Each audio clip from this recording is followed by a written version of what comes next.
अब तो ये लड़के सब नसीब नहीं है, हम लोग तो दौनी किए हैं, चले दौनी। हाँ अब एक वो कणाव कहते हैं उसको, क्या बोलते हैं, भाषा में कणाव बोलते हैं उधर। कणाव उसका नाम है, उसमें रस्सी बना रहता है 10 गो 5 गो। अब ये वो मेह रहता है, मेह में बांध दिया रस्सी को, मोटा रस्सी कणाव जिसको बोलते हैं, उसमें घेंट में पहनने वाला है 10 गो 5 गो, उसमें बना दिया, बैल घूम रहा है में दौनी। जब थ्रेसर नहीं आया था तो उससे दौनी होता था, तो उसी तरीके का वो रखा था। 40 को बांध देता था, 39 को बांध देता था, लेकिन 40 के पास नहीं था, 39 को रस्सी था लगाने वाला। एक आध महात्मा जी रहते थे, कहा कि देखिए ना, रोज गाली सुनते हैं, 49 को बांध देते, एक भेड़ हमारा खुलते रह जाता है, किसी का नुकसान करता है, किसी का कुछ करता है, बहुत दिक्कत होता है। सरकार कोई उपाय बताइए, आप खरीद लीजिए उसको, चाहे आप रख लीजिए अपने आश्रम में। बट अरे हम वकील बता देते हैं, वो भी रह जाएगा। हाँ बता दें कि देखो क्या करना कि जब सबको खिला पिला करके भेड़ को चरा वरा के लाते हो, तो उसमें सबके रस्सी के सामने खड़ा कर देते हो और सबको लगा के ऐसे बांधते हो ना। हाँ तो 39 को तो है ही है, तो 39 को उसे बना देना।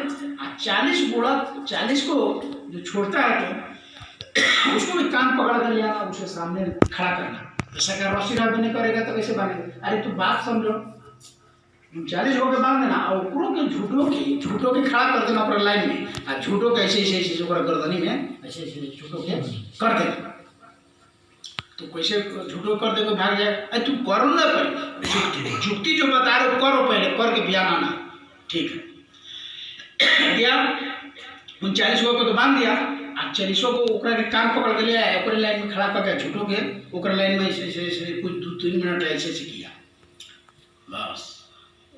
अब क्या हुआ, सवेरे हो गया, एकदम वहीं पर खड़ा था वो, किधरों नहीं गया था, सब के साथ वो उसी तरह था। सवेरे चराने के लिए 39 को खोला, अभी 40 को बांधा थोड़े था कि खोलेगा, 39 को खोल दिया, वो सब आ गया। आई वही लोग खड़े रह गए 40 टकेले कितना तो जब भी न करे, तो दौड़ गया महात्मा जी। आप कौन ऐसा विद्या बता दे, कौन जोंग टोंग कर दे, वो हमारा भाग्य नहीं। अरे खोला है उसको, तो कहाँ बांधे हैं कि खोले? अरे तो झूठों के ऐसे से किया था ना। हाँ तो झूठों के जब सबको खोलना तो ओकरों के झूठों कैसे करना? ओ ये बात, तब क्या करता नहीं, उसको झूठे का ऐसे किया, खोल करके वो अपना साथी के पकड़ ली। तो उसी तरह हम लोग हैं, अरे करने वाला कोई और है, हम लोग कहते हैं हम पाल रहे हैं, तो हम पोस रहे हैं, तो हम ये कर रहे हैं, तो वो कर रहे हैं, सब ये लग रही है।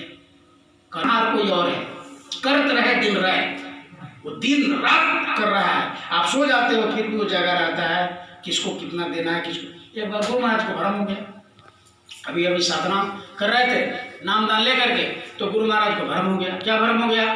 दादा गुरु कहते थे कि देखो प्रारब्ध में सो क्यों चिंता करते हो, अरे भजन साधन करो प्रारब्ध। तो गुरु महाराज का ऐसा प्रारब्ध में है, तो आज मेरे प्रारब्ध में खाने का है कि नहीं आज देखते हैं। गुरु महाराज ने कहा कि अगर प्रारब्ध में तुमको होगा तो मिलेगा, तो चुपचाप भजना गुरु महाराज से कहे, दादा गुरु से।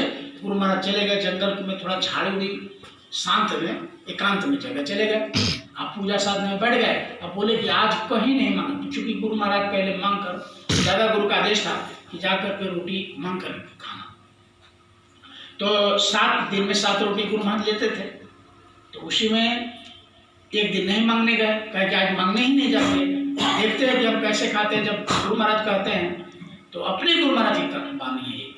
गुरु महाराज कहा कि हम चले गए और भजन में बैठ गए, चुपचाप भजन करने लगे।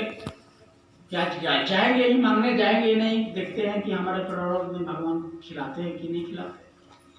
तो कुछ देर के बाद, कुछ दोपहर हुआ, 12-1 बजा, तो एक आदमी 5 किलो लड्डू लेकर गुरु महाराज के पास रख दिया। ये जो साधना में बैठे थे, तो गुरु महाराज बोले कि हम जैसे उसका हाथ सुने किसी आदमी का, हम थोड़ा सा आँख खोल के देखे कौन आदमी है, तो देखे कि इतना मिठाई धर कर जा रहा है। तो हम सोचे कि भाई मिठाई करके जा रहा है, तो हो सकता है हनुमान जी का मंदिर बगल में चढ़ाने आया हो। तो आँख खोल कर गुरु महाराज ने कहा कि उसको बुलाए हम आदमी को। कहा कि यहाँ हमको क्यों दे रहे भाई, उधर में हनुमान जी का मंदिर है। तो कहा कि नहीं आप ही को देने आए हैं। तो कहा हमसे आपको क्या जान पहचान? अरे देखिए एक कचहरी में मेरा मुकदमा बहुत कई सालों से चल रहा था, आज ट्रेन में सोकर आते आते रास्ते में सो गए ट्रेन में, तो एक स्वप्न मैंने देखा कि एक महात्मा आया और कहा कि देखो फलाने झाड़ी में एक साधक बैठा हुआ है नौजवान, तुम होकर 5 किलो लड्डू उसको जाकर चढ़ा दिया तो आज ही तुम्हारा कचहरी से मुक्ति हो जाएगा। तो इसलिए मैंने उतरा और 5 किलो लड्डू, कितना हमने नुकसान कर दिया, खेत जमीन गिरवी रख दिया, तो 5 किलो लड्डू में क्या है, तो इसलिए मैंने खरीदा और वहाँ स्टेशन पर और आपके पास पहुँचे कि हनुमान जी के बगल में वो झाड़ी में वो बैठा हुआ है। तो हमने आकर देखे, जैसे जैसे उन्होंने बताया मैंने गया तो देखा कि आप बैठे हैं, तो आप ही के लिए ये है। गुरु महाराज को रुलाया गया, याद पड़ गया कि वो गुरु महाराज कहे थे कि अगर तुम्हारे प्रारब्ध में है तो तुम भूखे नहीं रह सकता। तो जा करके गुरु महाराज को सत्संग में 10 दिन 20 दिन 25 दिन पर चले जाते थे। तो गए तो दादा गुरु के पास जैसे पहुंचे, कहा कि खूब है लड्डू, तो गुरु महाराज पैर पकड़ ली, माफ कर दीजिए। कहा कि कभी भी ऐसा इसके बाद भगवान का चैलेंज मत करना, कभी भी भगवान को चैलेंज मत करना कि देखते हैं क्या होता है। तो इसलिए प्रेमियों, हम लोग ये गलतफहमी में कि मतलब नहीं जाने से